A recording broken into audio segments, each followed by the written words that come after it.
It has been 603 days since Chris Chan was placed in custody, 134 days since the last known communication from Chris, and 2 hours since I had any faith in humanity.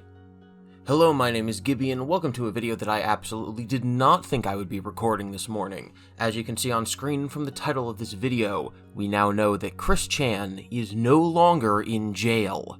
Just some quick things to remind you that this does not mean that he has gotten away free with his crimes. It means he has made bond. It means he is no longer being held in his cell. Another thing that we don't necessarily know is where Chris is currently going. This may not mean that he is free, that he was let go from jail and he can now walk and go wherever he wants. Maybe one of his buddies on the outside picked him up in a car like a movie and they sped off to a new home. But we don't know if that's true because it's very possible that Chris is still technically in the custody of the state. It's just that he's being transferred to some sort of halfway home. He's in some sort of mental illness institution. So just because Chris is no longer in jail, we do not know if he is quote-unquote free. We still do not know when Chris's trial is going to be. We still don't know if he's even going to have a trial. It's possible that the charges might be dropped. One of the things that will happen sometimes if you're sentenced is that the judge will look at the amount of time that you've already spent in jail and they'll subtract that from your sentence. This is really all the information that we have. This information became available at around 11 a.m. Eastern time this morning. Multiple people on the Kiwi Farms have verified it, but at the same time, it's not like anyone has made contact with Chris. Chris has not posted on Twitter saying, "I'm back." Prater has not shot a short video of Chris and uploaded it to YouTube to prove that he's on the outside. Of course, we don't know if Chris would have a cell phone. We don't know if his first thought would be to zoom to the public library to maybe upload a tweet. So to be fair, it is expected that he wouldn't have made contact yet, but that might be happening in the next couple of days if he isn't actually in an institution. One other thing that's possibly interesting to note is that in his mugshot, Chris does not have a beard. The Prater's latest correspondence with a member of Kiwi Farms is that the reason that Redditor visiting Chris story is fake is because Chris should have a giant beard by now, but in this picture he is clean shaven.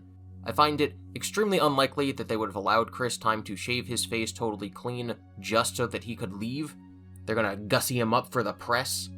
I think that that's quite silly to assume.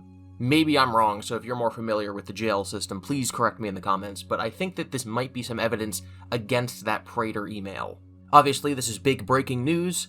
If there are small updates over the next couple hours, I'm not going to be able to make a YouTube video, so you really should have followed me on Twitter at GIBI_Devin. I'm going to reiterate some of the things I was saying 2 years ago around the time of Chris's arrest, and that is to use your better judgment when you see headlines, tweets, or possibly edited images about what may or may not be real. A couple of days ago, it was reported on the news that there's a possibility that Donald Trump would be arrested. People made some AI art of police putting him in handcuffs and spread it online, and there were people who believed that it was real. If there are people on Twitter who think that a AI image of Donald Trump being arrested is real, then it is very, very possible and likely that all the memers out there are going to be making some fake images about Chris Chan. So even if something looks really, really, really real to your eye, the one question you should ask yourself is this too stupid to be real? What is the source of this claim? Has it been verified by multiple parties? Basically, speculate responsibly. I'm going to be completely honest, if this had happened on April 1st, I would not be making this video, because it is, in fact, too stupid to be real. Thank you for watching, and of course I will be covering this topic as news unfolds.